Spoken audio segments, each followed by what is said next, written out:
Merci de vous joindre à nous pour 1 heure pour parler du lieu physique qui peut ne pas l'être complètement physique. Je me suis posé une question ce matin en arrivant, c'est qui comprend ce titre? Surtout après les 2 points, LBE, VPS, pour réinventer les lieux physiques. Je ne sais pas si ces acronymes vous parlent, mais on va les expliquer. Juste avant de les expliquer, est-ce que vous pourriez, chacun votre tour, vous présenter, commençant par Lucie? Bonjour à tous, oui, Lucie Vibo. Je travaille chez Furet Compagnie et je suis la première à pouvoir dire que quand Grégory m'a proposé de parler ici, je lui ai dit mais je ne sais pas ce qu'est le LBE et je ne sais pas ce qu'est le VPS. Alors voilà, ce qui est vrai, c'est que nous on travaille avec un autre trigramme chez Furet Compagnie, on travaille avec le trigramme IRL, in real life, parce qu'on travaille sur la réalité. On fait un concours de... Voilà. On fait des jeux de piste, des chasses au trésor, des jeux scénarisés, essentiellement pour le public famille, mais dans les musées, les châteaux, les villes, les régions, voilà, un peu partout, sur smartphone. La différence avec mes confrères, c'est que nous, on est sur smartphone. Du coup, des jeux de piste, mais pas sur les trigrammes. Alexandre Ibanez, moi je suis fondateur et président d'Inversive XR. On a une plateforme de diffusion de contenu de réalité virtuelle, réalité augmentée, et de prise de contrôle et de gestion des flottes de casques de réalité virtuelle et de réalité augmentée. Et puis je représente aussi, je suis président du Conseil national de la XR, donc qui représente l'ensemble des associations et groupements d'intérêt économique français de la réalité virtuelle, réalité augmentée. Bonjour. Il doit être éteint celui-là aussi. 1, 2, 2. Ouais, c'est bon. Bonjour, David Alexandre Chanel, je suis cofondateur et CEO de Augmenta. Augmenta, nous, on est une suite d'outils, une technologie qui permet de déployer de l'interactivité dans les espaces. Donc, on est dans la réalité, mais voilà, quand le digital il est projeté sur des murs, du sol, etc., nous permet de rendre ça interactif. Donc voilà, ça ouvre de l'éducation, du gaming, plein de choses. Et voilà, on déploie ça surtout dans tout ce qui est musée, par l'attraction, festival, œuvres artistiques, scènes, etc. On a des utilisateurs un peu partout. Et voilà. Et pour ma part, LBE, oui, parce qu'on a pas mal de clients dans ce domaine-là, donc je connaissais très bien ce terme-là. VPS, pas du tout. Pourtant, on a une technologie dite de tracking. En tout cas, nous, on utilise le terme tracking pas mal, même si on fait plus que ça. Et VPS, Visual Positioning System, hein, c'est ça. Je comprends l'acronyme, mais c'est vrai que dans notre milieu, on l'utilise pas. On fait beaucoup moins de broadcast aussi, donc peut-être que c'est pour ça. Voilà. Merci. Bonjour à toutes et à tous. Donc moi c'est Grégoire Clamart, je suis CEO et CTO de la startup XR, qui est une startup basée à Saint-Malo, spécialisée en conception et développement d'expériences immersives en réalité étendue. Donc ça couvre tant la réalité virtuelle, la réalité augmentée, mais surtout la réalité mixte, parce que c'est vraiment sur cette technologie-là que j'ai développé une réelle expertise. Moi je suis auteur, développeur et concepteur. Donc en fait, je travaille tant sur les parties créatives, artistiques, que finalement les parties techniques. Concrètement, quelle expérience a du sens en réalité mixte et comment on la fait. Donc moi, je suis vraiment spécialiste sur les questions de réalité mixte. Et au sein de XR, la solution principale que j'ai conçue et développée s'appelle Ludeum. Et Ludeum, c'est une expérience en réalité mixte qui est interactive et ludique, qui est clé en main, est conçu pour enrichir l'expérience de visite dans un musée, dans un château, dans un site culturel, site touristique.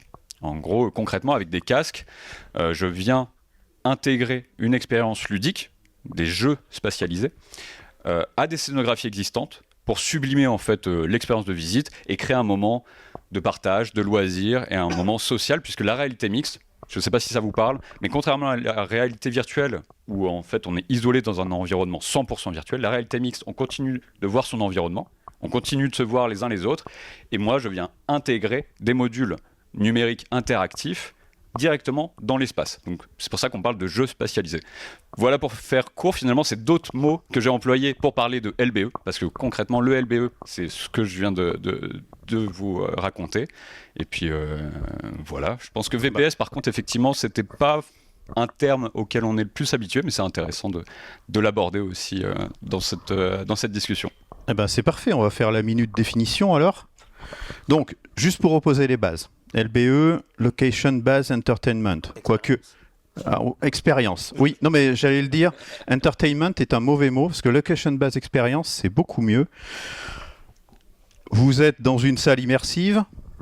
Tu nous montreras après le système, ou vous êtes avec un casque de réalité virtuelle, ici par exemple, vous mettez un casque et vous allez vivre l'expérience Titanic que vous pouvez vivre à Paris. Vous avez peut-être vécu l'expérience Notre-Dame de Paris où vous mettiez un casque et vous vous baladez dans une salle pour voir la construction de la cathédrale. Vous êtes dans un lieu, vous vivez une expérience. En gros, on vous projette dans un autre lieu, mais soit on n'utilise pas du tout le lieu, soit on fait une combinaison. Alors soit en réalité virtuelle, on va placer des éléments virtuels là où il y a des éléments réels et on va faire une combinaison.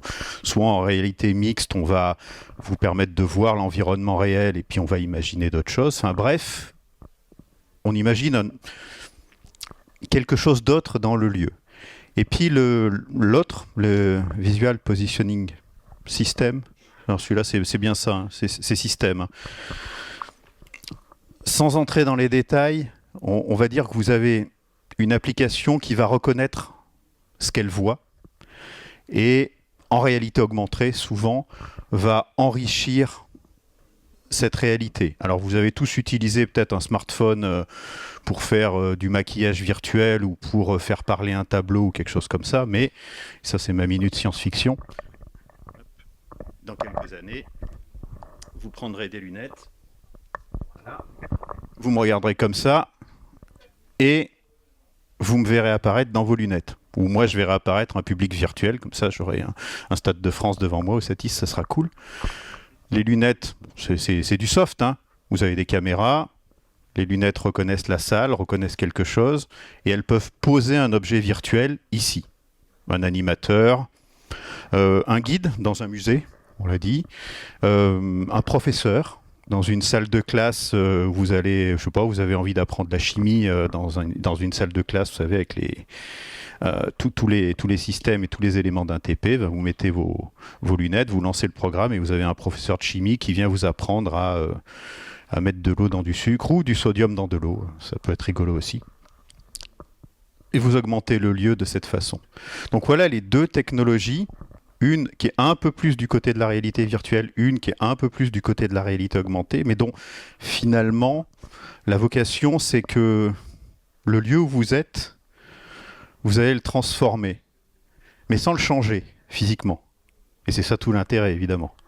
Donc voilà, maintenant qu'on a posé les définitions, est-ce que vous pouvez nous parler, je vous en prie, celui qui veut, c'est une discussion d'exemples concrets. Montrez-nous ça. Bah, peut-être que tu peux commencer par nous montrer directement. Qu'est-ce que tu en penses ? Avec plaisir, ouais, nous on a beaucoup d'exemples. Tiens, je te laisse préparer et moi je te file le micro. Commençons par une salle.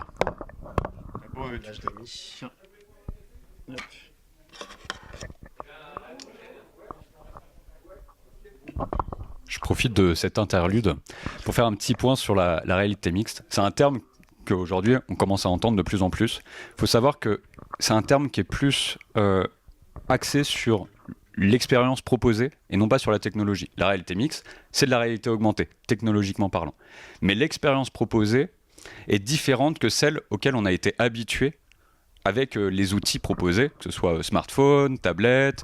Il y a eu pléthore d'utilisation du terme réalité augmentée pour définir plein de choses. La réalité mixte se positionne puisqu'elle garantit en fait une position de l'utilisateur dans l'expérience comme acteur, participant et celui qui fait vivre l'expérience. Et c'est un peu comme ça que la réalité mixte se distingue de la réalité augmentée, même si technologiquement c'est la même chose, mais sur l'expérience utilisateur, il y a une réelle différence dans la proposition. Voilà, j'ai profité de cette interlude, je te laisse la parole. Non, pas de souci. Ouais, moi j'avoue que les termes et les définitions, souvent ça me barbe un peu. Rien contre toi. Parce que moi, ça fait plus de 10 ans que je suis dans ce métier-là et en fait, j'ai vu vraiment des termes qui ont évolué de définition. Réalité mixte, j'ai trouvé que ça a évolué de définition plusieurs fois. Donc, du coup, en fonction de quel contexte temporel on se met ou quel contexte de milieu, parce qu'il y a le milieu du broadcast comme ici, il y a le milieu des musées, les industries créatives, etc., qui elles-mêmes changent de nom aussi dans les milieux. Enfin voilà, je trouve que les termes et définitions contextuellement changent beaucoup. Donc soit il faut passer beaucoup de temps à remettre le contexte dans lequel on parle, soit voilà. Mais c'est important d'avoir aussi des termes et définitions. Donc je ne suis pas non plus contre ça. Et effectivement, quand on travaille avec le réel et le virtuel, je trouve que justement, on passe beaucoup de temps à définir des choses. Le seul truc qui marche vraiment, c'est montrer ce qu'on fait, parce que c'est très dur de parler du virtuel avec des mots au final. Alors que des images montrent très bien les résultats. Là, c'est plein d'extraits de beaucoup de projets très très différents de ce que nous ou nos clients ont pu réaliser au cours du temps. Donc on peut voir donc beaucoup de projections. Alors parfois c'est des murs LED, parfois c'est dans des casques, ça peut être partout. Nous, c'est souvent les gens utilisent Augmenta pour ajouter de l'interactivité dans ce qui est projection.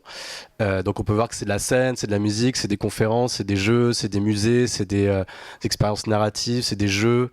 On peut avoir des jeux dans des musées. Donc après, est-ce qu'on dit que c'est du location-based entertainment ou pas, je ne sais pas. On peut avoir plein de choses, hein, même sur scène, dans la danse, le théâtre, les comédies musicales, on peut trouver l'interactivité du public ou pas. Enfin, en fait, ce qui est bien, c'est que les créateurs, ils s'affranchissent des définitions et en fait, ils font ce qu'ils veulent. Et ça permet justement d'innover, de faire des choses différentes à chaque fois. Et donc voilà, là, on voit pas mal d'exemples. De plein de choses, ou même des hôtels, des expériences, Moi, j'ai quand même vu beaucoup, en tout cas dans les clients, dans ce que les gens ont fait chez nous. J'ai vu vraiment beaucoup de tendances. Globalement, j'ai vu soit tout ce qui est musée, vraiment avec ce besoin dans tout ce qui est musée d'avoir il y a beaucoup de digital qui est rentré dans les musées ces derniers temps et dans tous les domaines d'ailleurs, hein. Et en fait j'ai vraiment vu cette transition du digital, donc des écrans, des projections qui sont arrivés dans les musées, et puis nous vraiment j'ai remarqué qu'on était un peu dans cette deuxième fin de transition de aujourd'hui un contenu digital on veut qu'il soit interactif. Aujourd'hui c'est le jeu vidéo, c'est la première industrie culturelle, internet, enfin même des trucs comme YouTube ou Netflix, c'est à défaut d'être directement interactif, c'est au moins customisé et ça s'adapte à nous. Donc globalement, je trouve que la demande dès qu'il y a du contenu aujourd'hui, c'est qu'elle soit interactive de manière active ou passive. Et donc, nous, avec Augmenta, ça permet de, quand il y a des projections, quand il y a des salles immersives, les gens peuvent interagir tout d'un coup. Donc, que ce soit pour jouer, pour apprendre ou juste que ça réagisse à leur présence et être conscient de combien il y a de gens dans une salle, comment ils se déplacent, où ils sont, ça permet d'ouvrir ça. Et on a vu qu'il y avait énormément de demandes là-dessus. Et après, si je me permets de continuer à montrer des vidéos, hein, tu m'arrêtes si tu veux. Il y a des choses vraiment gaming. Par exemple, là, c'est vraiment, ça rentre dans la définition du location-based entertainment ou experience. C'est que là, c'est même pas un musée, c'est une sorte d'exposition temporaire. Il y en a eu plein sur Van Gogh, par exemple. Donc, est-ce que c'est des expositions culturelles ou plus entertainment? On voit évidemment que tout ce qui est expo, musée ou centre d'expérience, ça flirte entre le culturel, l'entertainment, le gaming et tout ça. Je trouve que les cloisons, elles ont un peu explosé ces dernières années. Et là, typiquement, c'est pas un musée, c'est une expo, mais c'est autour d'un jeu vidéo qui s'appelle Minecraft. Donc voilà. Et cette expo, vu que c'est autour d'un jeu vidéo, elle a été volontairement construite de manière très gaming, quoi. Donc du coup, là, on a une interactivité qui est très pensée comme si les gens jouaient un peu à Minecraft dans un vrai jeu avec des challenges. En tout cas, c'est le choix de la boîte qui s'appelle Supply and Demand d'ailleurs, qui est un studio qui est basé à Montréal, qui a réalisé ça. Et puis on peut voir qu'il y a plein d'interactivités différentes. Donc quand les gens marchent dans les salles, il y a beaucoup de salles immersives. Donc quand ils marchent dedans, ça va réagir à eux sur le sol, sur les murs. Ils ont un petit cube aussi. Alors le cube, c'est pas nous, c'est pas Augmenta, mais ils utilisaient un mélange de notre technologie et du cube pour faire des actions à côté des murs, etc. Des fois ils lancent des balles, vous avez peut-être vu sur le mur, donc c'est encore une autre interactivité. Donc là nous on va mettre d'autres capteurs pour rendre les murs un peu touch et pas juste une vidéo. Donc ils peuvent être touch à la main, mais ils peuvent être touch si on lance une balle dessus. Donc là c'est notamment ce qu'ils ont fait. Voilà, plein de possibilités différentes là-dedans. Et voilà, j'ai encore plein de vidéos si vous voulez, mais sinon je resterai trop longtemps au milieu. Non, mais ce qui est super intéressant dans ce que tu viens de montrer, c'est que, comme tu disais, au-delà des définitions, c'est que c'est l'utilisateur ou la personne qui est au centre de l'expérience.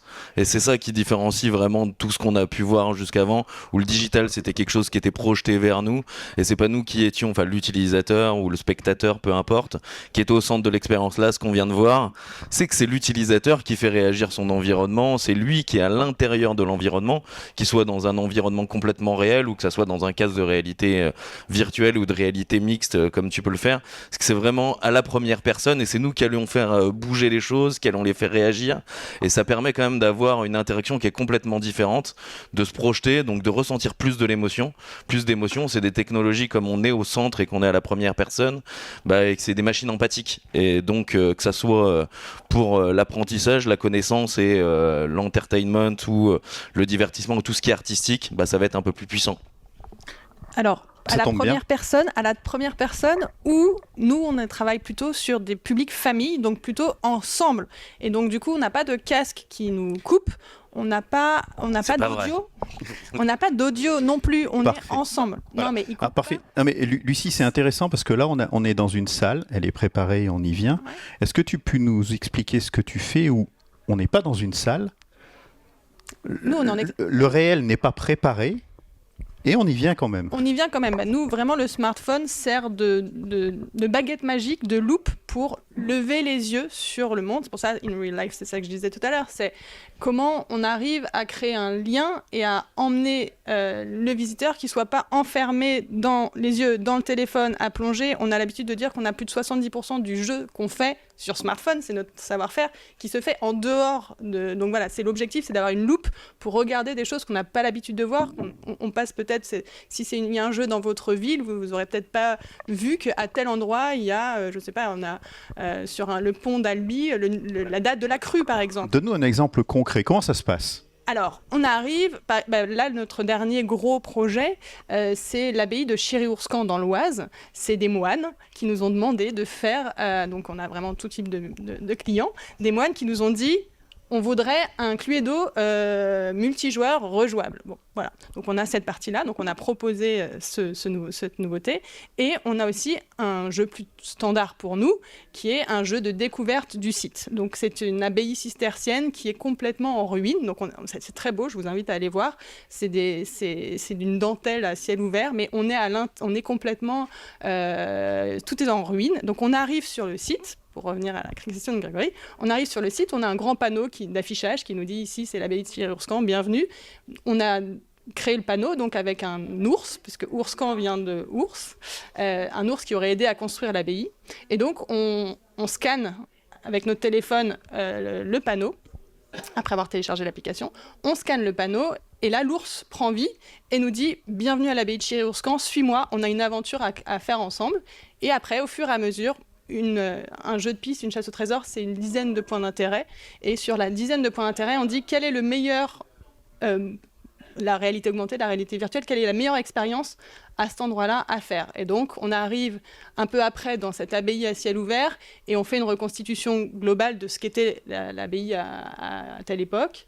Un peu après, on avance et on a dans une église, on a un tableau. On explique les lignes directrices du tableau, on explique qui sont les personnages importants dans le tableau, et tout ça à chaque fois en réalité augmentée, en réalité virtuelle, en fonction.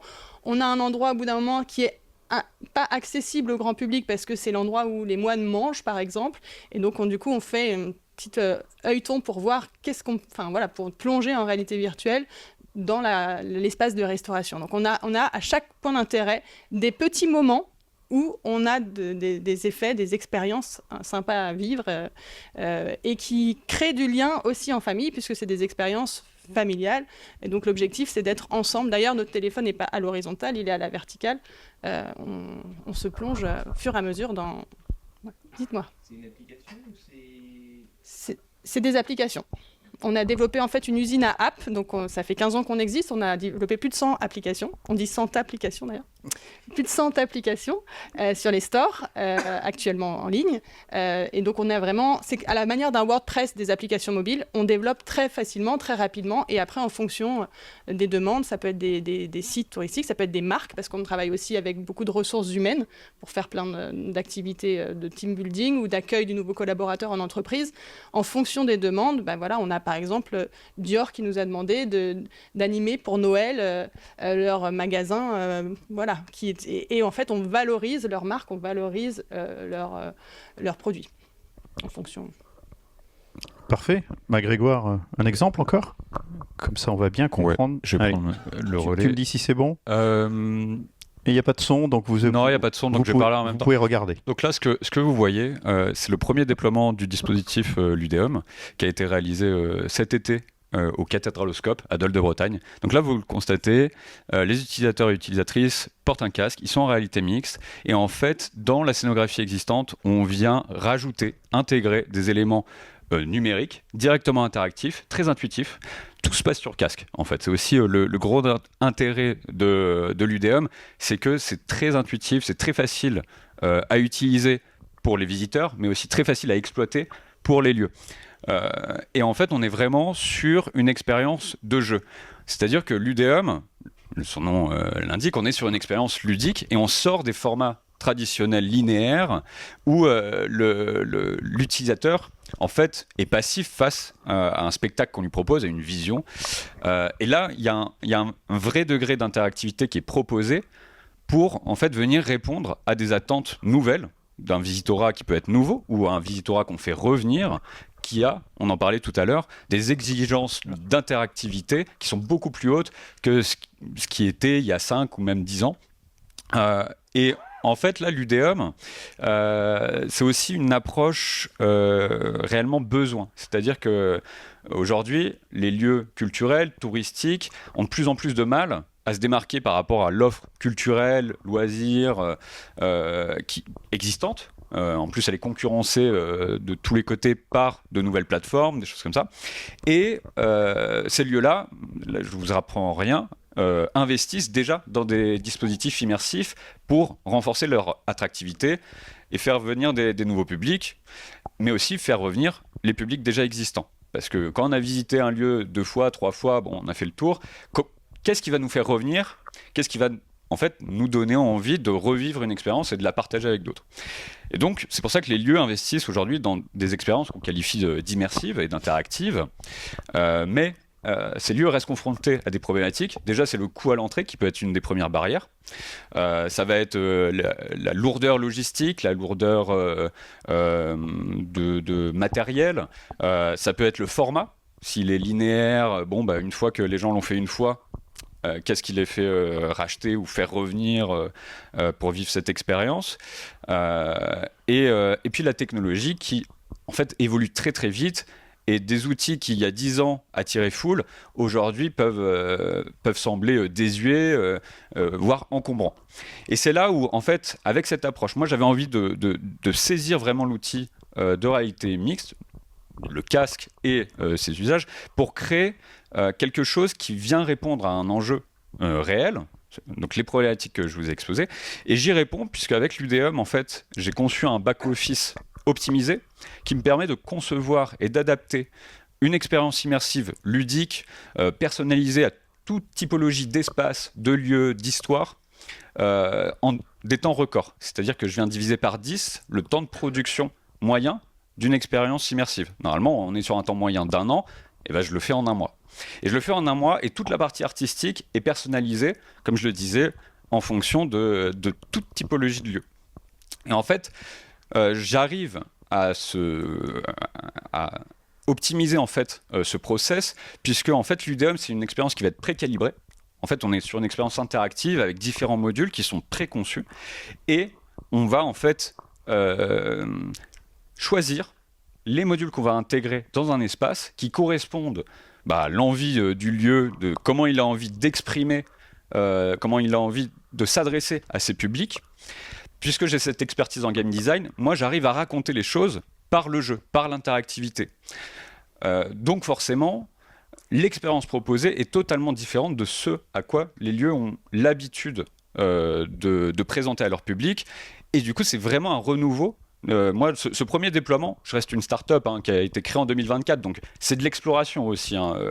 Mais on a vraiment des verbatims et des retours d'utilisateurs qui sont vraiment époustouflés de 1, parce qu'ils ne pensaient pas que technologiquement parlant, on en était déjà à ce stade-là.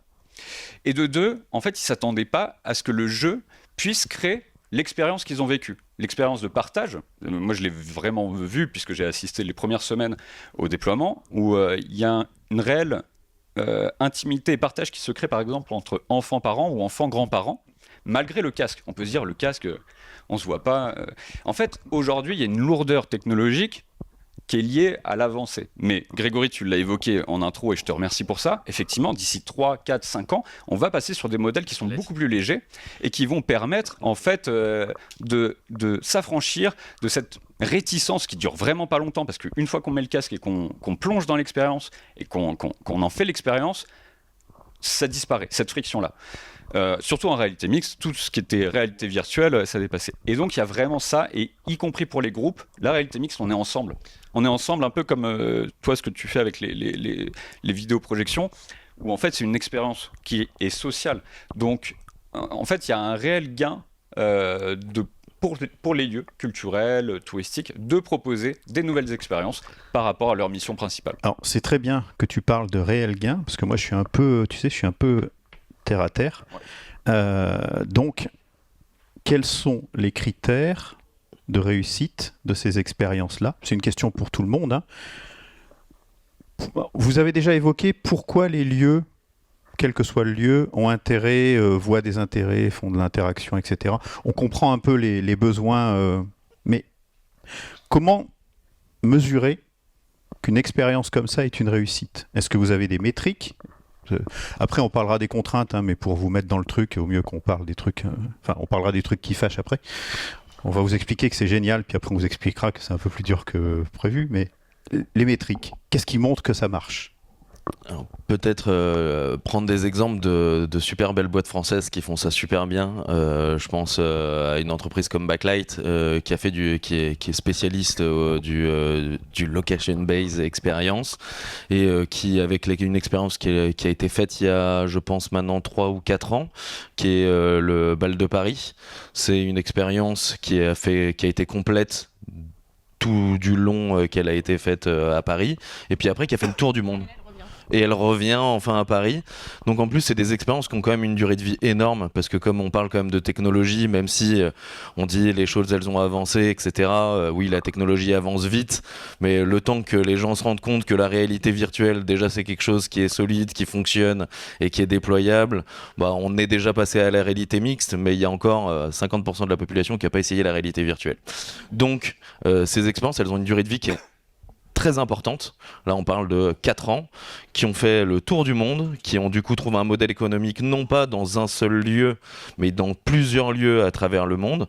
Donc je donne cet exemple-là de Backlight. En France, on a aussi un champion très certainement du monde, qui s'appelle Excurio, qui s'appelait Emissive auparavant, et qui a fait le Notre-Dame de Paris, puis qui en fait maintenant plein, avec ce même modèle économique. C'est-à-dire on va se servir d'un lieu, d'ailleurs qui peut être vide, et sur lequel on va le remplir de virtuel pour pouvoir découvrir des choses à la première personne, comme on le disait tout à l'heure, et à l'échelle 1-1, c'est-à-dire que on est à la première personne, c'est nous qui allons interagir avec les choses autour de nous, mais on va interagir avec les choses autour de nous comme si on y était pour de vrai. C'est-à-dire que je ne vais pas avoir une personne qui va être toute petite, je vais être une personne qui va être de ma taille, je vais être sur une table qui va être de ma taille, et ça c'est quelque chose qui a un impact important. Donc en tout cas pour les réussites, il y en a plusieurs, beaucoup de réussites françaises, parce qu'il y a un niveau de créativité qui est très important, et un niveau de technologie qui est nécessaire dans les entreprises qui vont travailler dedans, qui est très important.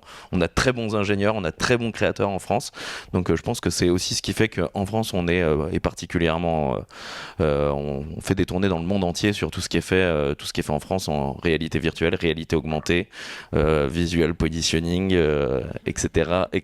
Mais c'est toujours pour moi la même chose, à la première personne, interactif et à l'échelle 1-1.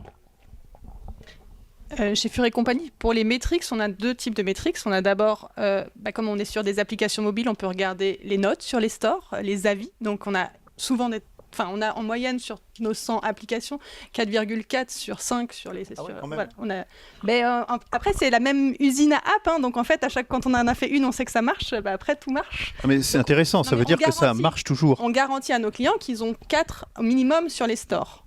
Donc voilà.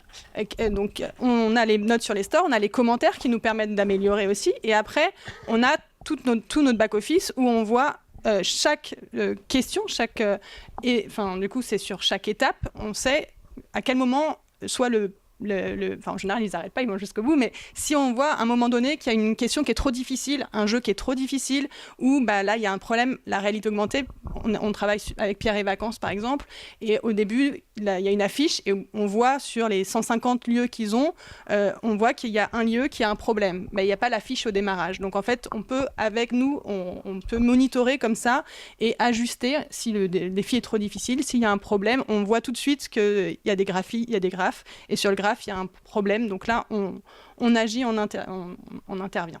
Voilà. Nous, on allait vraiment... Et après, on peut aussi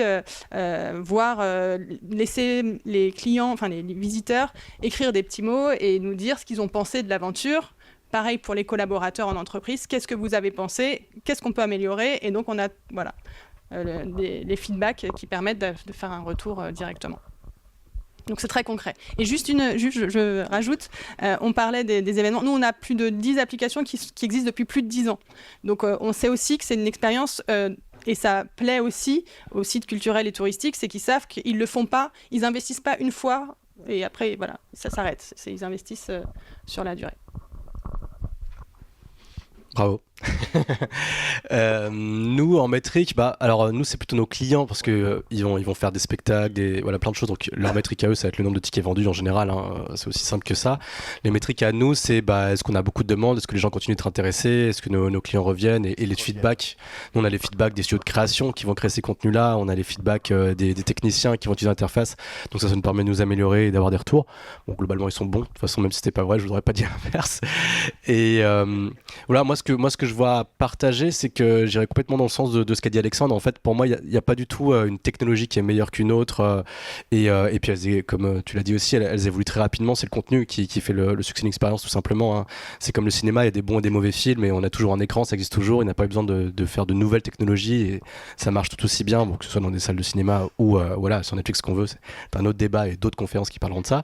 Mais ce qui compte, c'est vraiment un contenu c'est la qualité du contenu. Donc pour moi, le succès de quelque chose, il est dans la main des créateurs. Évidemment, une mauvaise technologie, ça va desservir un contenu, mais une mauvaise technologie, on peut toujours créer un contenu qui utilise les contraintes et les limitations de la technologie. Moi, j'ai une autre carrière de directeur créatif pendant 10 ans, et en fait, avec n'importe quelle technologie, quand on comprend ses limitations et qu'on fait un contenu qui est adapté avec les limitations de la technologie, on peut toujours faire un contenu excellent, quoi. Donc, d'où le fait qu'il y ait des produits qui existent depuis 10 ans et qui marchent super bien, alors que la technologie en 10 ans a fait des bons absolument géniaux, et d'où aussi parfois, 10 ans plus tard, on refait la même chose qu'on faisait 10 ans avant, mais juste les outils ont changé, mais le résultat artistique est exactement le même. Typiquement, la vidéo que je vous ai montrée, il y a 10 ans, je voyais des gens faire ça, et aujourd'hui, il y a des gens qui font ça, mais sauf qu'ils font ça avec des ordinateurs plus puissants, avec des nouveaux outils, et parfois les contenus sont mieux, parfois les contenus sont moins bien. La qualité de la direction artistique et du contenu, lui, ça dépend vraiment des créateurs, et il y a 10 ans, il y avait des bons créateurs, et aujourd'hui, il y a des bons créateurs. Il faut juste que ce soit les bonnes personnes. Peut-être que ça coûte un peu moins cher aujourd'hui. Mais même pas, ça coûte parfois plus cher aujourd'hui parce que les ordinateurs sont plus chers, ou que les contextes sont différents. Donc de ce que j'ai vu moi, par exemple, on l'a vu, les ordinateurs aujourd'hui, des logiciels, ils prennent toujours autant de temps à charger aujourd'hui qu'il y a 10 ans. Pourtant, les ordinateurs sont 1 million de fois plus puissants aujourd'hui, donc les logiciels prennent toujours quelques secondes à charger, pareil. Donc c'est même pas aussi, j'aimerais te dire oui, mais de ce que j'ai vu moi et dans notre domaine, c'est même pas forcément vrai tout le temps, quoi. Ouais, je rajouterais peut-être un truc. Je t'ai vu avoir une réaction, quand tu as parlé des lunettes dans 2-3 ans, c'était l'avancée des technologies dont on parle tout le temps. On a une petite tendance dans le métier à toujours penser que ça va aller très vite. C'est quoi? C'est à surestimer la vitesse, mais à sous-estimer l'impact. Et je pense que dans les technologies immersives en général, on est un peu dans ces choses-là. Les lunettes, j'aimerais bien qu'elles arrivent dans 3 ans. On verra. C'est pas que dans les technologies immersives. J'ai travaillé pendant très longtemps chez Euromédia AMP, donc vraiment broadcast. J'ai fait des salons Satis et il y avait... Dans 10 ans, tous les films seront en 3D. Attention, et là, on n'est plus du tout là-dedans. Hein. On va faire une chasse au trésor. Quand vous descendez de la salle, vous vous baladez là, et vous cherchez une caméra 3D. Voilà. Et si vous la trouvez, vous gagnez rien. Hein, mais bon, si vous la trouvez, moi, vous me dites, je serais content de la voir. Tout à fait. Non, il y en a. Alors, il y avait la Blackmagic qui était présentée, mais par Studio 84 dans la salle au fond. Je suis pas sûr qu'elle soit. Blackmagic 180 stéréoscopique, c'est très beau. Mais les vrais, les 360 dont on parle depuis, 10 ans, j'ai fait le tour. En tout cas, à l'époque, c'était le futur, quoi.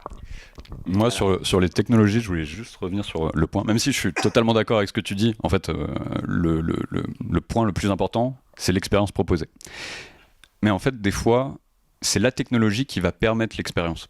C'est-à-dire que moi, mon enjeu avec la startup, c'est d'utiliser au mieux la technologie qui est possible et disponible aujourd'hui. Et de justement me dire qu'est-ce qu'on peut faire de différent qu'on ne peut pas faire avec d'autres technologies. Et c'est pour ça que je pense que la création et la technologie se nourrissent mutuellement. C'est-à-dire que on va avoir des avancées technologiques, des nouveaux outils qui sont à disposition des créateurs, et c'est à nous de les saisir pour peut-être créer quelque chose qui a plus de sens avec cette technologie-là, pour éviter ce que je disais tout à l'heure, la lourdeur technologique. C'est-à-dire mettre de la techno pour de la techno, ça n'a pas de sens, surtout vu les enjeux de notre époque. Du coup, vous dites la même chose, puisqu'en fait, ce qu'il disait Alexandre, c'est d'utiliser les contraintes de la technologie pour en faire de la création. Ouais. Et d'ailleurs, c'est un peu la base de la création. Pourtant, moi, je suis pas un créatif, mais je l'ai entendu quelques fois quand même. Les bases de la création, c'est de se servir des contraintes pour pouvoir créer dans ce nouvel espace. Et au-delà des contraintes, il y a aussi les avantages. Des possibilités. Voilà, exactement. Et oui, pour résumer, avec, voilà. On parle de la même chose. Je rappelle, je vais vous donner un exemple. Hein. Avec ça, on fait des vidéos alors spatiales chez Apple, stéréoscopiques pour les vieux cons. Ça, c'est enregistré, pardon. Mais voilà, avec ça, hein, 200 €, vous en faites. Si toi, t'en fais une, elle sera probablement très bien. Si moi, j'en fais une, comme je fais mes vidéos d'habitude, elle aura absolument aucun intérêt. Mais c'est peut-être la chose dont tu parles. Finalement, les possibilités, le bon côté, c'est qu'on a d'autres possibilités. Voilà. Des choses qu'on peut faire, qui étaient beaucoup, beaucoup plus difficiles avant. Ça ne veut pas dire qu'on les utilise, ça ne veut pas dire qu'on les utilise bien, on est d'accord, mais ça devient possible. Et on voit ça avec le développement des casques, des lunettes, des outils, j'imagine aussi pour les salles, les écrans deviennent un peu moins chers, un peu moins compliqués à piloter. Donc toutes ces choses-là nous rendent raisonnablement optimistes sur le développement et la facilité d'utiliser ça dans les exemples que vous avez en tête. Hein. Si vous imaginez un lieu, quel qu'il soit, imaginez comment l'augmenter aujourd'hui. Qu'est-ce que vous y feriez ?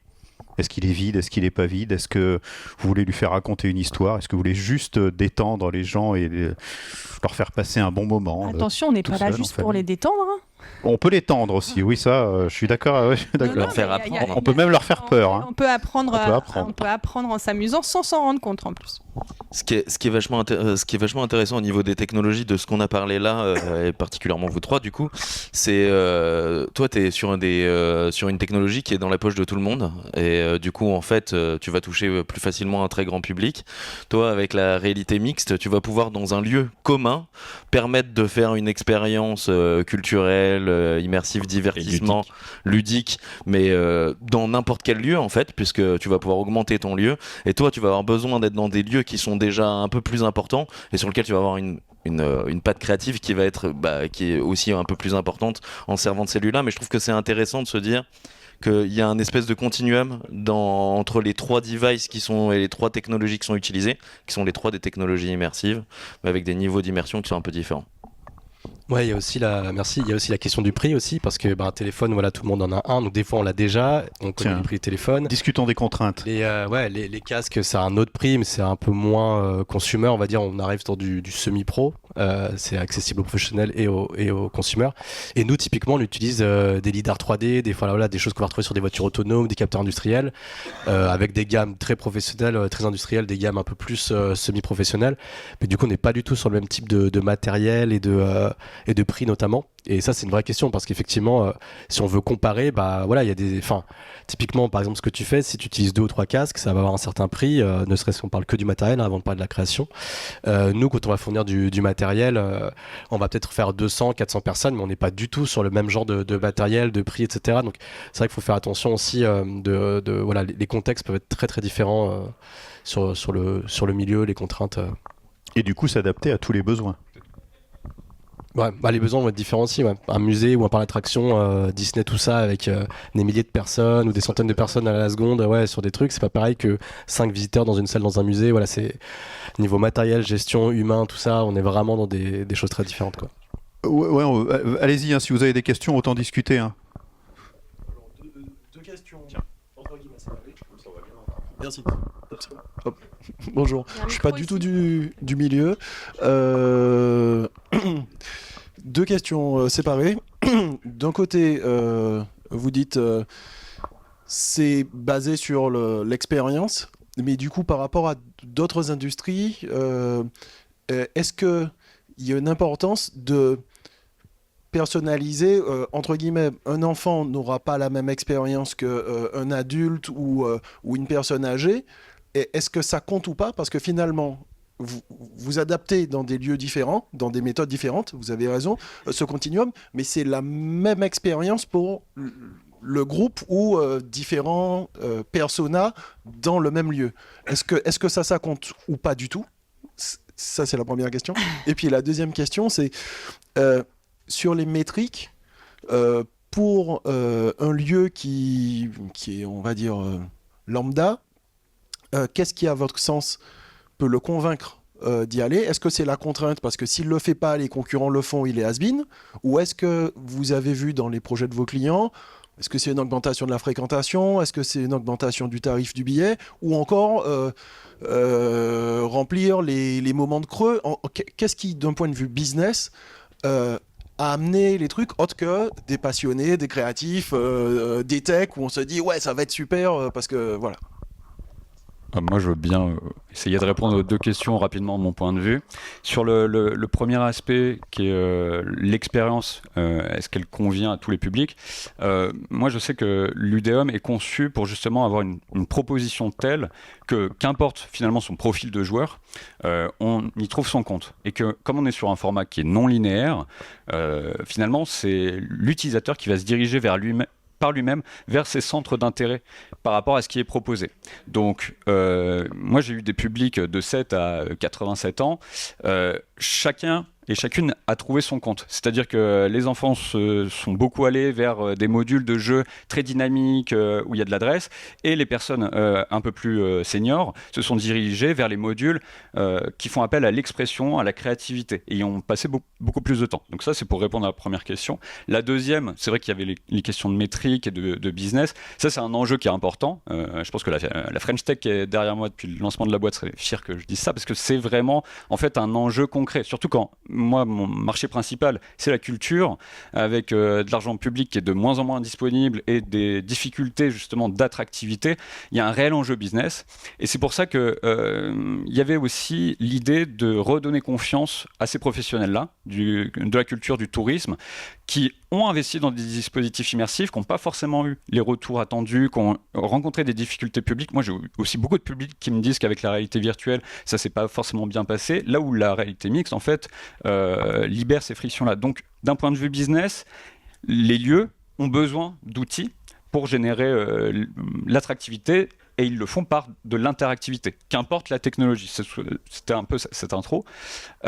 Mais après, effectivement, les enjeux business derrière sont que l'outil doit vraiment servir soit au rayonnement du lieu, soit permettre un retour sur investissement tel que le lieu, le professionnel, puisse ensuite investir dans ses missions principales, qui ne sont pas celles les plus rentables, à savoir l'humain, les missions de médiation, de transmission, les missions vraiment culturelles, là où en fait les services publics sont de plus en plus en retrait.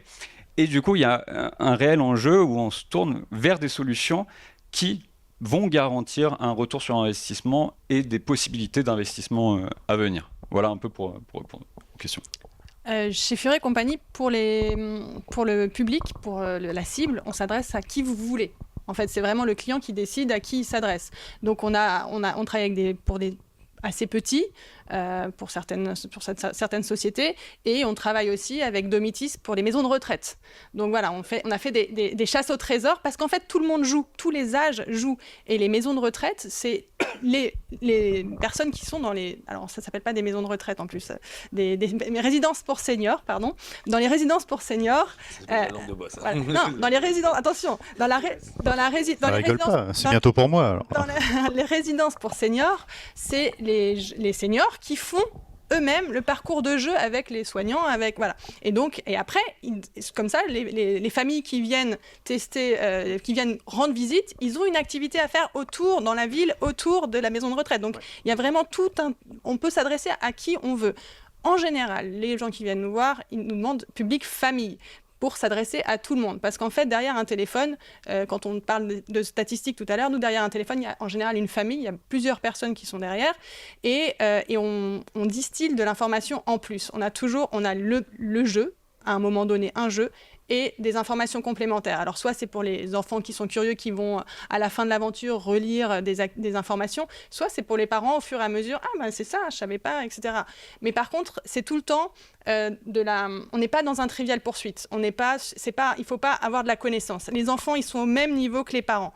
Et ça, c'est hyper important. On n'est pas là à dire, descends, on doit aller descends de ta chambre, on va aller visiter la Galerie des Glaces à Versailles. C'est plutôt les enfants, les parents avancer plus vite parce qu'on a un complot contre le roi à régler. Donc c'est plus dans ce sens-là, dans cette optique-là, où c'est les enfants qui marchent devant, ils disent « Allez, dépêchez-vous, on a des choses à faire ». Voilà, c'est plus dans ce niveau-là. Et alors après, pour les questions financières, nous, on travaille avec des tout petits et on travaille avec des très gros. On travaille avec des tout petits musées qui n'ont pas beaucoup de budget, qui n'ont pas beaucoup... On travaille avec... En fait, on s'adapte en fonction de ce qu'on nous demande, quoi. C'est un peu comme pour le public cible. Petite réponse sur les deux questions, je vais faire hyper rapide. Première chose, c'est l'avantage du numérique, d'une manière générale, alors même pas des technologies immersives, c'est que adapter ton contenu en fonction de l'âge, c'est assez facile. Moi, je l'ai vu dans plein d'expériences qui arrivent aujourd'hui et qui permettent justement, en l'occurrence en réalité virtuelle, réalité mixte, de mettre ton âge au début et d'avoir pas exactement la même chose que la personne qui est à côté de toi. Ça, c'est première chose. Et deuxième sujet, c'est sur les modèles économiques. On voit beaucoup, par exemple, jardin d'acculturation, tout ce qui se passe aujourd'hui, c'est soit tu as deux modèles en fait quand tu utilises les technologies immersives, c'est soit tu as un prix complémentaire de ton billet pour pouvoir avoir accès à cette activité-là, donc ça permet d'augmenter les revenus du lieu, soit c'est une façon d'attirer du public. Et les deux fonctionnent. Aujourd'hui, tu as quasiment la grande majorité des lieux à Paris qui le font, c'est très certainement qu'il y a une raison.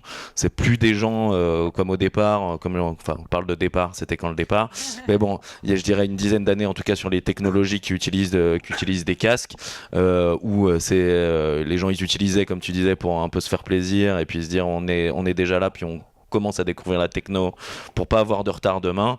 Là aujourd'hui, c'est devenu beaucoup plus mainstream. Ça, quasiment tous les utilisateurs le font. C'est parce qu'il y a un modèle économique qui s'y est retrouvé derrière. Bien sûr. Commence, je t'en prie. Ouais. Juste derrière. J'ai vu la main se lever il y a très longtemps. C'est juste très rapide. J'ai compris comment on pouvait gagner de l'argent comme ça, mais comment est-ce qu'on dépense de l'argent en fait Ça c'est facile. Pour le client, ou est-ce que c'est un coût unique? Alors, est-ce que c'est louer le matériel? Est-ce que vous retenez à la fin? Comment ça marche? C'est une question pour tout le monde. pour les applications mobiles, du coup, elles sont dans la poche des utilisateurs. Alors après, les sites, ils en ont des fois, ils en achètent un ou deux en plus pour les gens qui n'ont pas de téléphone. Et après, on a une partie projet pour le développement et après une partie hébergement et maintenance qui est une partie annuelle. Voilà. Les prix, nous c'est du matériel qu'on vend, donc le matériel il va, voilà, en fonction de c'est une petite salle, une grande salle, en fait ça va devenir de moins cher à plus ou moins cher. On va mettre entre 1 et 50 caméras ou même 200 dans les espaces en fonction de ce qu'il y a à couvrir.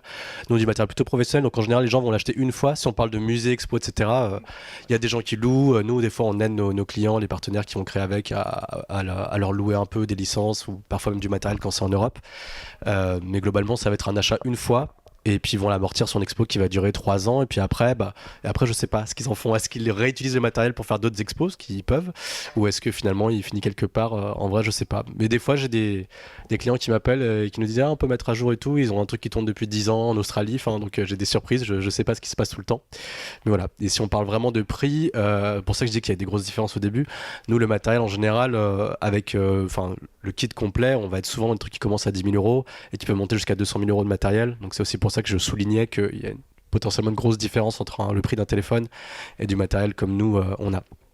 Sachant que j'en profite pour faire une petite réponse à la question d'avant qui ce que j'ai pu voir moi en expérience personnelle, c'est que là où il faut mettre dans le contexte, c'est le nombre. Souvent on a beaucoup parlé de musées, donc je vais rester dans les musées. Ça va être vraiment le nombre de personnes à la journée, à l'heure, enfin voilà, ça va être vraiment le nombre de tickets qui va donner les métriques, etc. Du coup un casque c'est une personne. Donc 10 tickets c'est 10 casques en tout cas à la fois et puis l'expérience si elle dure 1 heure, ça va être donc si c'est une expérience d'1 heure avec 10 casques, ça veut dire qu'on vend 20 tickets en 2 heures avec 10 casques par exemple. Voilà, moi je connais pas trop parce que je vends pas de casques, mais alors que nous ce que j'ai vu moi c'est que quand la réalité virtuelle est arrivée, j'ai vu beaucoup de gens qui voulaient absolument faire ça parce que c'était la mode et que ça attire énormément. Et puis ce que j'ai vu après, au bout de quelques années, c'est que j'ai eu beaucoup de gens qui sont venus vers nous avec Augmenta post-test de réalité virtuelle parce que le nombre de tickets est très compliqué à vendre. Si l'objectif c'est de vendre des milliers de tickets ou des centaines de tickets à la journée, avec des casques, c'est quand même très compliqué. Ou alors il faut complémenter avec d'autres choses, mais voilà, il faut qu'ils aient leur modèle.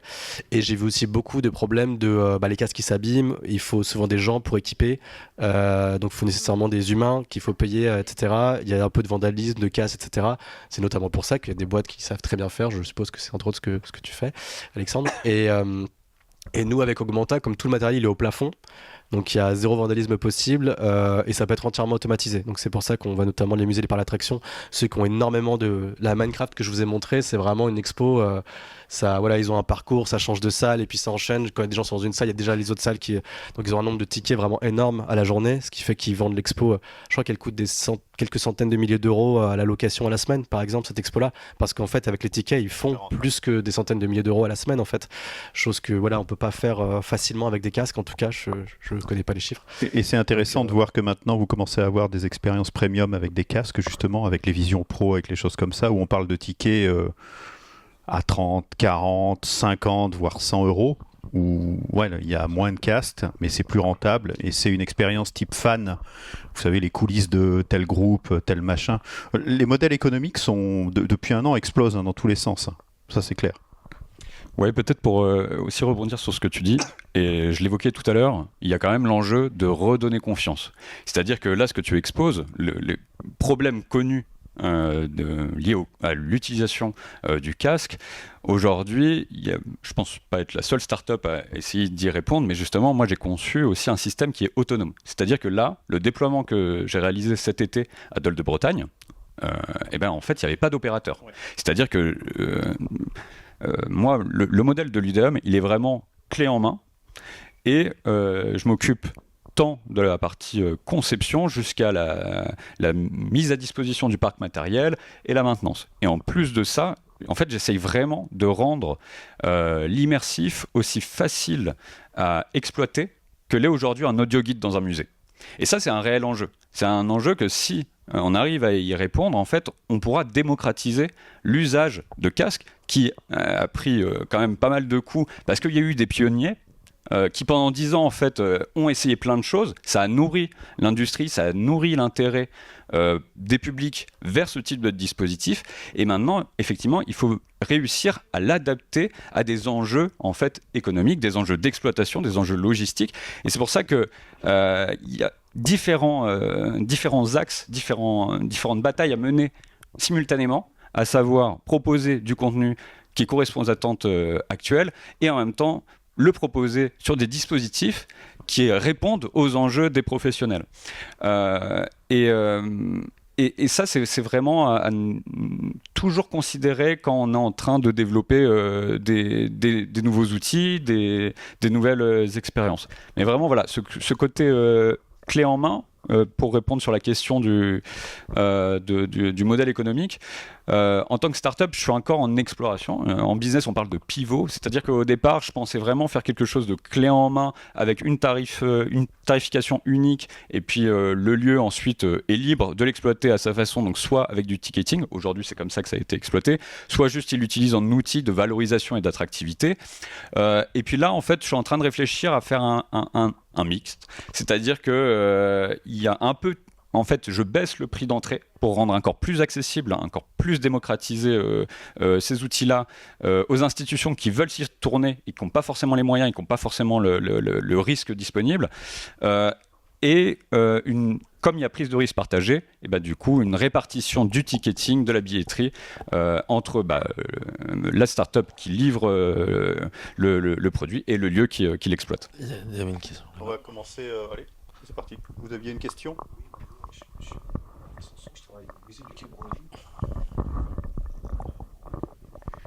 Je fais un tour et j'arrive. Ici. Ouais. Ça tisse. Voilà, donc je suis Hervé Sanson, je travaille au musée du Quai Branly, donc on utilise naturellement ces choses-là. Je pourrais faire un petit retour d'expérience sur certaines choses qui ont été dites, et j'ai deux questions. aussi. Juste en retour d'expérience, simplement pour vous dire que notre objectif principal pour ces technologies-là, c'est d'aller chercher des publics nouveaux. Parce que c'est ce que nous demande notre ministère. On est en France, c'est les établissements publics, on a des injonctions de ce type-là. Oui, on a des problèmes économiques, particulièrement en ce moment. On a besoin de faire des entrées, de vendre des billets, des choses comme ça. Mais notre objectif sur des financements publics, qui sont les impôts des Français, c'est d'aller chercher des publics dits éloignés. Donc il y a deux choses. On a fait, nous, une production VR pour les opérations hors les murs, dans les banlieues, ici, Aubervilliers, etc. Les EHPAD, les prisons. Et pour ce qui est des publics jeunes dits éloignés, c'est-à-dire des gens qui ne viennent pas au musée, c'est pour leur donner envie de venir au musée. Voilà, ça c'est une première chose. La deuxième chose, c'est on teste le libre service pour la VR. Voilà, sans médiation. Tout ce qu'on a fait en VR avant, il fallait des gens pour équiper, pour déséquiper. Là, ça y est, on va le mettre en libre service sur le plateau des collections avec des compteurs, voir si les gens regardent jusqu'au bout.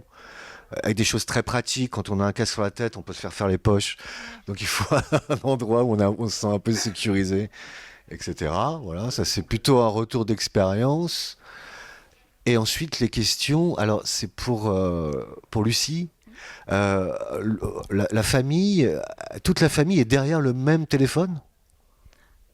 Alors, ça dépend. Et qu'est-ce qu'une famille, déjà? Non, mais je sais pas, 4 personnes. 4 personnes. Ils sont Il y en 4, a un qui a le téléphone en main et Ok. qui dit, alors là, notre objectif ici, c'est d'aller chercher et qu'est-ce qu'on observe. Donc, je sais pas, voilà. Ah bah après, on peut mettre les téléphones en réseau. On peut aussi associer les téléphones ensemble. On l'a fait du coup sur notre Cluedo multijoueur et rejouable. On a autant de téléphones qu'on veut. Alors on n'en a pas 50, mais on peut associer plusieurs téléphones et donc jouer soit ensemble, soit les uns contre les autres, à savoir qui est le premier à répondre. Bon, après, dans les musées, on ne cherche pas trop en général à aller le plus vite possible parce qu'on ne veut pas que les gens ils courent dans le musée. C'est vraiment concret, mais par contre dans la rue, etc., si c'est en endroit sécurisé, on peut le proposer, oui. Et des fois on peut mettre des comptes à rebours, on peut aussi faire gamifier ça. Alors, juste pour compléter, c'est très intéressant ta remarque. Il y a presque 10 ans, je crois, ou je sais plus, il y a très longtemps, les premières expériences d'Orange au musée étaient faites avec des tablettes. Et une des premières conclusions de ces expériences-là, c'est que contrairement à ce qu'ils pensaient, c'est-à-dire équiper chaque personne d'une tablette, c'est pas ce qui se passait en réalité. C'est qu'une personne prenait la tablette et il y avait un groupe qui discutaient autour de l'expérience. Alors, des fois le jeune, des fois le plus âgé, des choses absolument pas prévues au début, qui ont amené de l'expérience collective dans le musée à cause des tablettes et à cause d'une expérience qui n'était pas prévue au début pour ça. Comme quoi, on peut faire des découvertes assez étonnantes.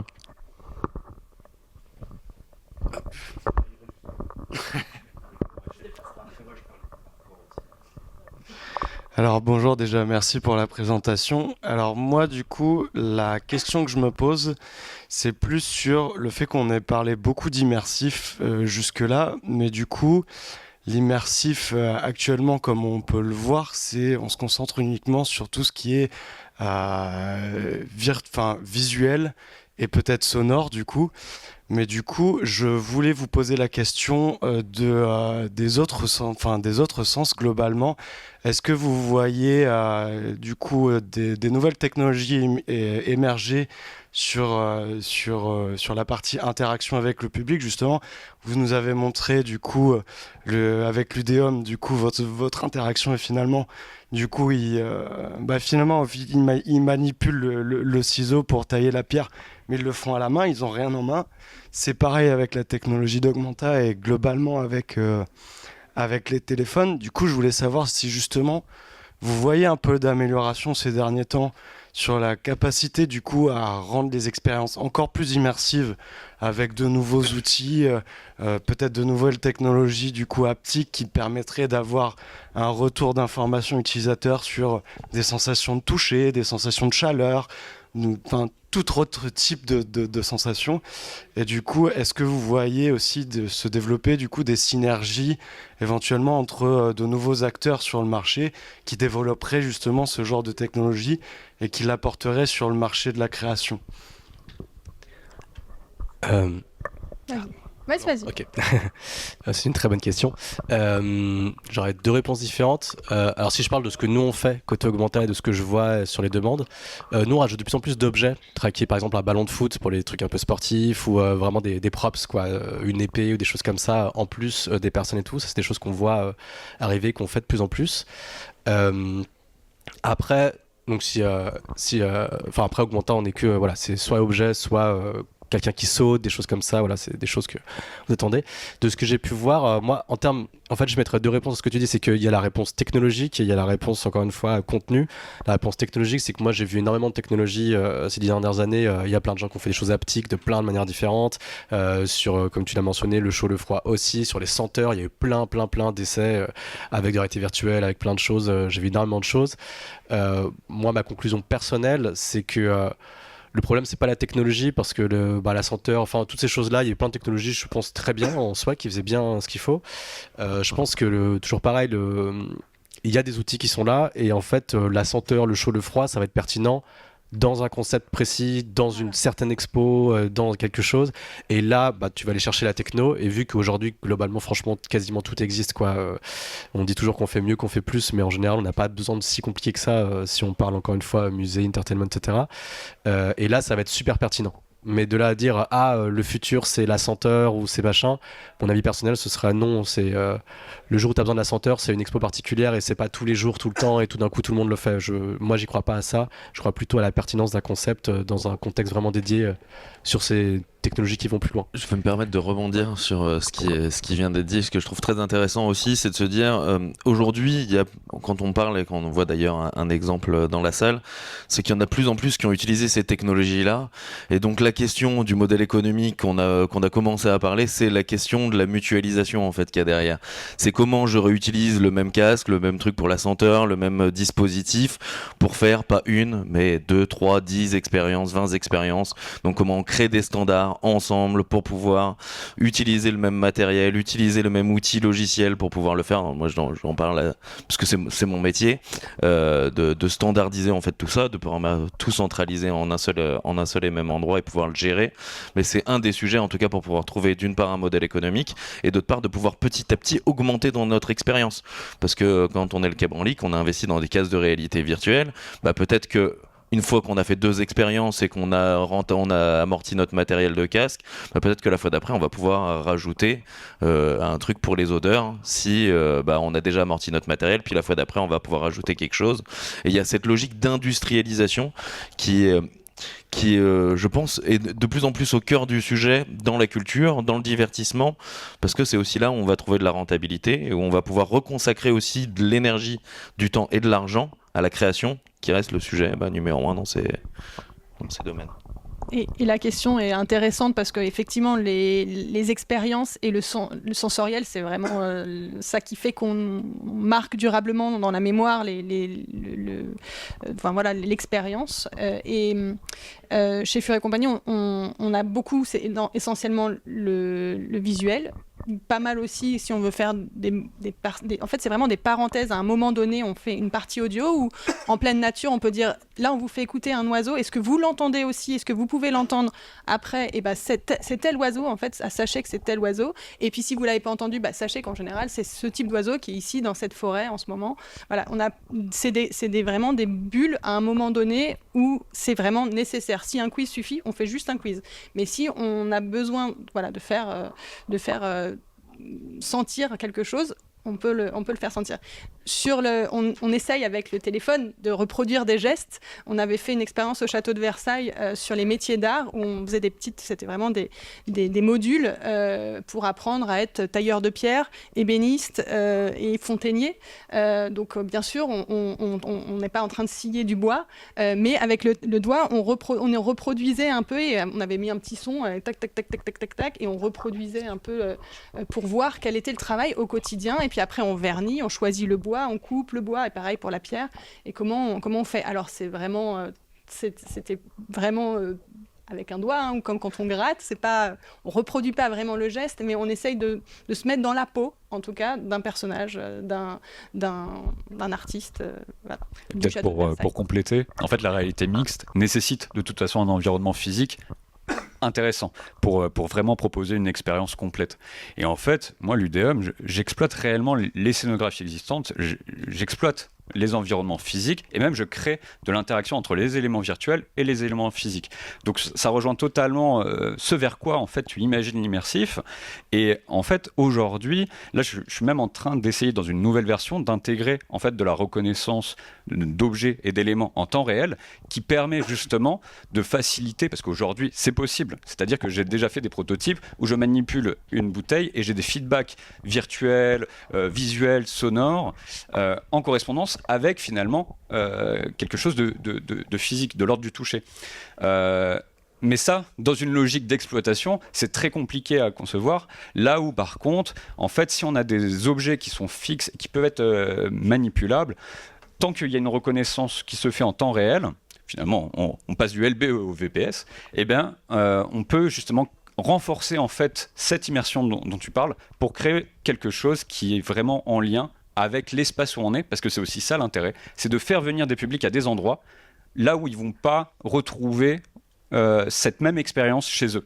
C'est comment on justifie, en fait, comment on attire ces publics à se rendre à un endroit pour vivre une expérience unique qu'ils peuvent pas vivre ailleurs. Il y a une petite chose auquel j'ai pensé aussi. Moi, il y a quelque chose auquel je crois beaucoup pour le futur, c'est peut-être la suite, c'est de partager ça aussi avec du théâtre immersif.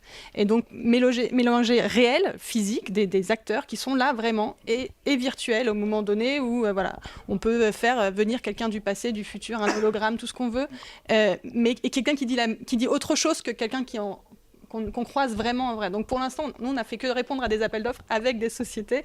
Pour l'instant, voilà. On verra. Pour l'instant, Après, l'Opéra de Paris. Hein.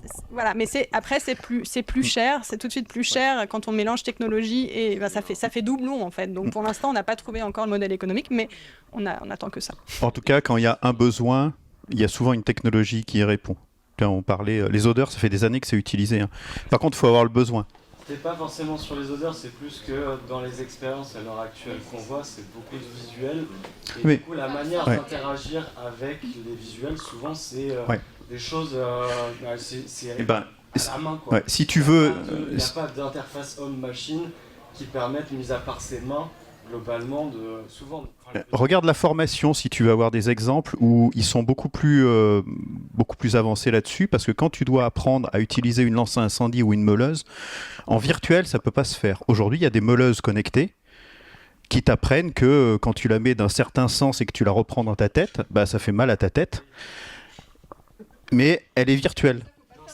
Voilà, et que tu le fais pas en vrai. Ou des lances à incendie. Voilà. Mais du coup, dans les cas d'usage, justement, par exemple, en musée, besoin. Par exemple, pour le moment, je les ai jamais encore vus dans la culture. Alors, dans les odeurs, tu as quelques trucs avec des marques de luxe où on avait vu à Laval Virtual une expérience Dolphy où on rentrait dans un tableau, mais l'orangerie, où on rentrait dans l'orangerie et donc on avait une odeur d'orange et de citron. Ça c'est la partie, mais c'est la partie encore une fois qui est très culturelle, appropriation.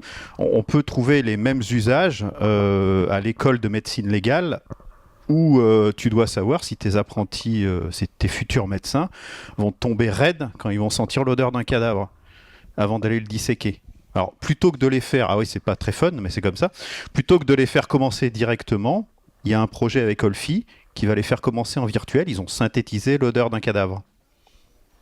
Alors, encore une fois, tu vois, non mais c'est le besoin, c'est ce qu'on disait, hein. Le besoin drive la technologie. Bon, ben sur la discussion du cadavre, on va prendre la dernière question, hein, si vous voulez. Maud, est-ce que tu as une dernière question? Ah, eh ben, la dernière question est pour toi. Bon, merci à vous. Courte. Courte, je sais pas. En tout cas, c'était une question par rapport au modèle économique justement des LBE, puisque moi je fréquente pas mal Eclipso.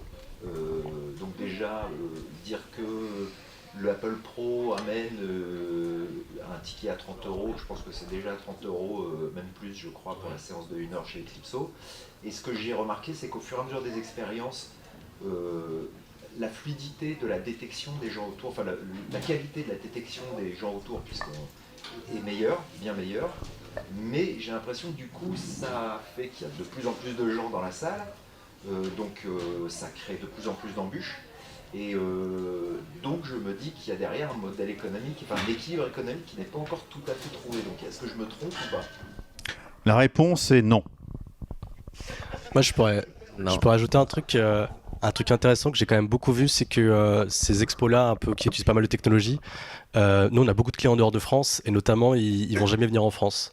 Pourquoi? Parce qu'en France, on met, aux États-Unis ou dans d'autres pays, mettre un ticket plus cher pour ce genre d'expérience, donc payer 40, 50, 60 euros, c'est plus accepté socialement. Ouais, alors qu'en France, peut-être parce que c'est très subventionné la culture, hein, probablement pour ces raisons-là, je suppose, c'est mon opinion personnelle, mettre autant d'argent, ça attire moins de public en France, ce qui fait qu'il y a plein d'expos de production internationale qui ne passent pas par la France, qui vont passer à Londres, tout à fait, ou dans d'autres pays, et on va en voir moins souvent, donc voilà, juste pour ajouter cette réponse sur le modèle économique. Ouais, effectivement, de toute façon, le modèle économique continue à se chercher. Je pense que la bonne réponse, elle est là. Hein. Elle est de toute façon, faut monter les prix. Il y a de plus en plus d'endroits où on accepte de le faire, y compris, alors peut-être pas de partout en France, mais à Paris, c'est quand même des choses qui sont relativement acceptées aujourd'hui. Et puis, comme je le disais, centraliser, utiliser le même matériel, utiliser la même chose, utiliser un back-office qui te permet de refaire la même. C'est là où on va trouver un modèle économique qui va tenir sur du long terme. Mais j'ai quand même l'impression que la plupart des lieux aujourd'hui ont trouvé des modèles économiques qui gagnent de l'argent en faisant ça. Tiens, Eclipso aujourd'hui, par exemple, parce qu'on les a mentionnés. Ils ouvrent régulièrement des EVA. Enfin, maintenant, on en a plein quand même des exemples qui gagnent beaucoup d'argent. C'était pas le cas, on parle de ça, c'était pas du tout le cas il y a 3-5 ans. Mais là, on a trouvé des trucs, je crois. Là, il n'y a pas du tout, on n'est pas dans le domaine de quelque chose de subventionné. Là, c'est du pur privé, non? C'est du pur privé. D'ailleurs, c'est eux qui ont trouvé les modèles économiques. Après, restent les enjeux de démocratisation, de l'accès au public. C'est-à-dire que à 40 € le ticket pour vivre une expérience VR, comment on arrive à attirer des publics qui sont aujourd'hui éloignés de la culture et qui n'ont pas forcément ce budget-là à allouer. Et en fait, c'est aussi ça, pour moi, c'était la mission première. Cette question d'inclusivité des publics et aussi qui sont éloignés, pas forcément pour des raisons monétaires, mais pour des raisons culturelles, de comment on les attire dans ces lieux-là. Donc il y avait la question du jeu comme facteur d'attractivité, mais évidemment aussi de proposer un ticket qui soit abordable, accessible pour les publics, et donc vraiment un enjeu de démocratisation qui, je pense, va permettre au secteur de se développer, de parler à tout le monde. Parce que si on reste dans un entre-soi de l'immersif, ce sera très immersif, ça va pas aller très loin. On est d'accord. Bon, en tout cas, merci à tous. Vous pouvez applaudir.